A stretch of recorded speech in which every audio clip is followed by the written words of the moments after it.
a tutti! Io sono Anna, benvenuti in Cookrismas. Oggi prepareremo gli Afghan cookies, tradotti biscotti afghani, ma in realtà vengono dalla Nuova Zelanda.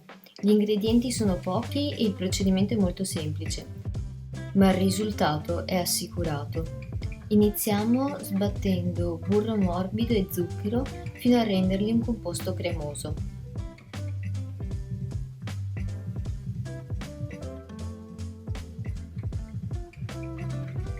Dopodiché aggiungiamo un pizzico di sale,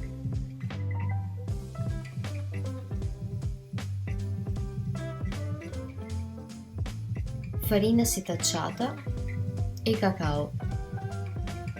Mi raccomando, setacciate bene il cacao perché potrebbe creare dei grumi all'interno dell'impasto.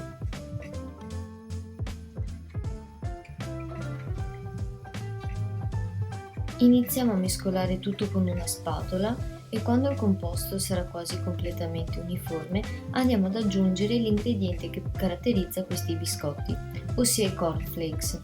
Io vi consiglio di utilizzare quelli non zuccherati perché comunque l'impasto è abbastanza dolce di per sé. Non servirà neanche sbriciolarli perché andranno comunque a rompersi man mano che li mescoleremo con l'impasto dei biscotti. Come vi ho detto, questi biscotti non vengono dall'Afghanistan, ma sono tradizionali della Nuova Zelanda e ci sono varie teorie per il loro nome, che fossero stati creati durante un tempo di guerra con l'Afghanistan o che ricordino le montagne desertiche del territorio afghano.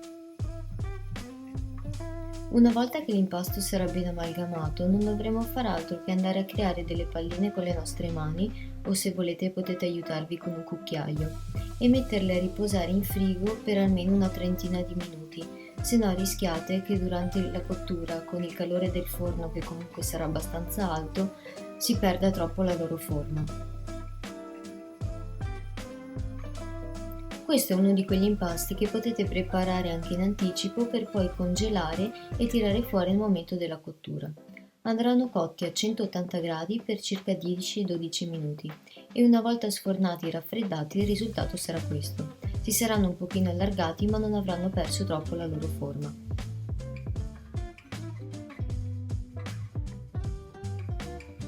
Una volta ben freddi arriva il momento di preparare la glassa, molto semplice: zucchero a velo, cacao, un po' di burro fuso, un goccio di vaniglia e poi si va ad aggiungere acqua finché la consistenza non sarà quella che vedrete tra poco. Dovrà essere sì cremosa, però non troppo liquida, mi raccomando, deve essere un pochino come una crema spalmabile, diciamo, perché dovrà rimanere abbastanza ferma sulla sommità del nostro biscotto, al quale andremo ad aggiungere un mezzo griglio di noce. Un mio consiglio è di mettere davvero poca acqua per volta, così da poter tenere sotto controllo la consistenza, perché è un attimo a renderla troppo liquida e dover così aggiungere altro zucchero a velo per riuscire a riaddensarla un pochino. Ecco, questa per me era la consistenza perfetta. Ora l'ultimo step, per me il più divertente, ossia la decorazione di questi biscotti. Andiamo a prendere circa un cucchiaino della glassa che abbiamo creato, lo mettiamo sulla cima del nostro biscotto e andiamo ad attaccarci un mezzo griglio di noce.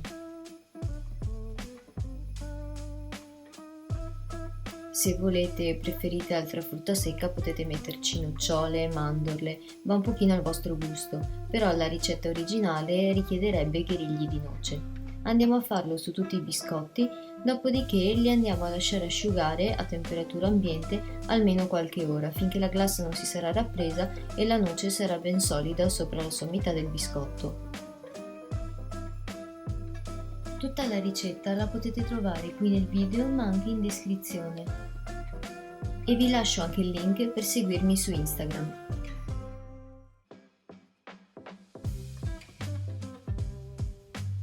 Ed eccoli pronti, burrosi, cioccolatosi e croccanti grazie ai cornflakes che comunque non perde la sua caratteristica croccantezza all'interno dell'impasto. Una ricetta un po' particolare sia per il nome, che non ricorda per niente il suo vero paese di provenienza,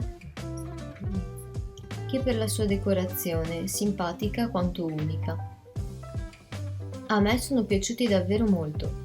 Se il video vi è piaciuto lasciate un like, magari un commento se provate a farli e iscrivetevi al canale, così non vi perderete il prossimo video di Cook Christmas. Se vi siete persi i video precedenti ve li lascio qui. Ciao!